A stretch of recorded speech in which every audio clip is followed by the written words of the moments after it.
So Impact Minerals has had a long standing relationship with the Broken Hill.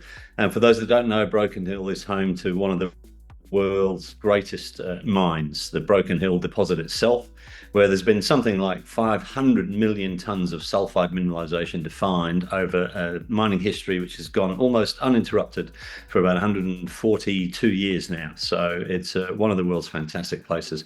Interestingly, though, not much else has been discovered there, apart from a smaller deposit about 30 kilometers outside of town.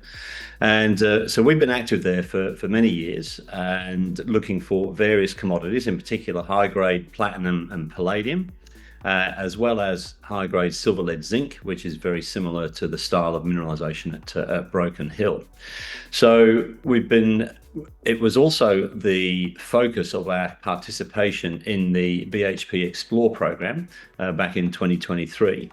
For those of you who remember, we were one of the first 7 companies selected to be on what is now recognized as a globally significant program. And we're very fortunate to get on that program. And there we were looking for new models for copper in Broken Hill. Now, we've been quiet for a little while since the Explore program because we've been accumulating more ground there in Broken Hill. And early this year, we announced that we'd acquired a very significant ground package, which now makes us one of, if not the largest single ground holder in Broken Hill, virtually completely surrounding the Broken Hill mine. So it is a fantastically prospective part of the ground. We have lots of new ideas from the Explore program, which are now going to roll out. And also, Broken Hill itself has been the subject of quite a bit of corporate activity recently, where the company was originally the whole Broken Hill mining area was owned by 2 companies, one Japanese, one Chinese. The Japanese sold their mine to what is now Broken Hill Metals, ASX code BHM, and they have done some very successful work in the few months since they've acquired that mine. They're now up and running, and it looks like that mine is going to produce for at least another 100 years, I would say. So a lot of corporate activity in the area. We know the South 32 have also just been in a private joint venture there, and they're very active on the ground. So we know that precious metal prices have gone up. We're looking for copper, one of the core commodities going forward. We have lots of drill results and some new targets and ideas in and around Broken Hill, and so it's appropriate that we get stuck back into it, and while still focusing, of course, on our Lake Hope project.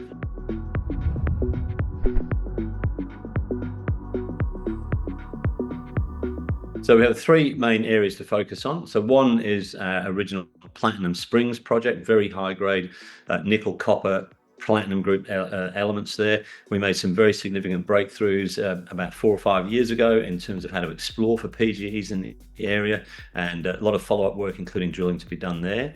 We also did a lot of drilling for high-grade silver at our Dora East project. That was 10 years ago now, and some very interesting targets there. But the real big story is the models that we had for copper with the Explore program, the BHP Explore program. And just to be clear, BHP are no longer involved in that project. They just helped fund that work for us. And we have some really exciting targets that are starting to emerge. We have a ground magnetotelluric survey that's just finished, and we're very confident we're going to see some very exciting anomalies from that, and we should get that data through within the next 3 to 4 weeks, and those will be immediate drill targets.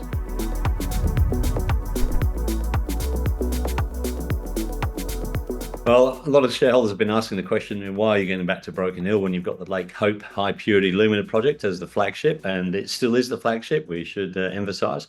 We're in a particular mode of development at the moment for Lake Hope, where we are putting together a pilot plant under the auspices of our federal government grant as part of the CRCP program with Edith Cowan University.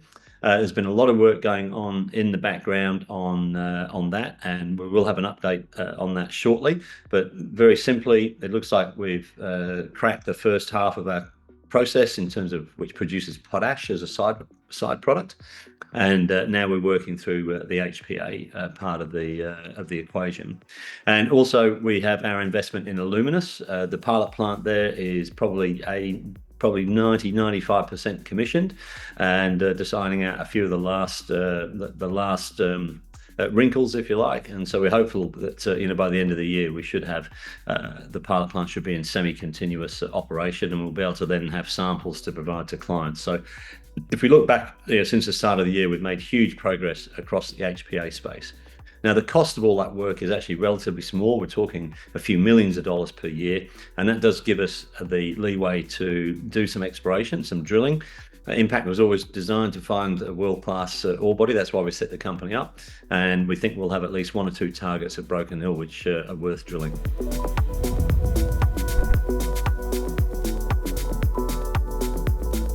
Over the next few weeks, we'll roll out the results of the MT survey and the magnetotelluric survey at Broken Hill. And we'll have an update on our Lake Hope project and an update on our investment in Illuminous. And considering there's only, 4 or 5 weeks now between now and Christmas, we should have a news-packed 4 weeks before we all go on holiday for a couple of weeks.